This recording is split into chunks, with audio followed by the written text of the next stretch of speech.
Hello everyone, welcome back to my channel. So இன்றைக்கி இந்த வீடியோவில் என்ன பார்க்க போகிறோன்னா, உங்களோட ஏஜ் உங்களுக்கு ஆன்சராக வரும். ஸோ எப்படிடா நம்மளோட ஏஜ் நம்மளுக்கு ஆன்சராக வரும் நீங்கள் யோசிப்பீங்க. ஸோ அதுக்கு தான் இந்த ட்ரிக்கை யூஸ் பண்ணி பாருங்கள். ஓகே, ஃபஸ்ட் 1 to 9 இருக்கிற ஒரு நம்பரை யோசிச்சுக்கோங்க. யோசிச்சிட்டிங்களா? ஸோ நீங்கள் யோசித்த நம்பர் கூட 2 மல்டிப்ளை பண்ணுங்கள். இப்போது உங்களுக்கு ஒரு ஆன்சர் வந்திருக்கும். அந்த ஆன்சரை 5ஆல் ஆட் பண்ணிக்கோங்க. இப்போ உங்களுக்கு ஒரு ஆன்சர் வந்திருக்கும். ஸோ அந்த நம்பர் கூட நீங்கள் 50ஆல் மல்டிப்ளை பண்ணிக்கோங்க. பண்ணிட்டீங்களா? ஓகே.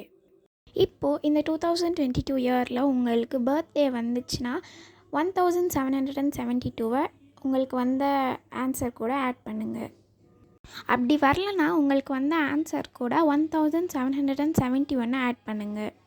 ஸோ இப்போ உங்களுக்கு ஆன்சர் வந்திருக்கும். ஸோ அந்த ஆன்சர் கூட நீங்கள் பிறந்த இயரை மைனஸ் பண்ணுங்கள். இப்போ உங்களுக்கு 3 டிஜிட்டில் ஆன்சர் வந்திருக்கும். ஸோ ஃபஸ்ட்டில் இருக்கிற நம்பர் வந்து நீங்கள் நினச்ச நம்பர், அப்புறம் லெஃப்ட் ஓவர் 2 நம்பர் வந்து உங்களோட age. Subscribe to our channel and thank you for watching.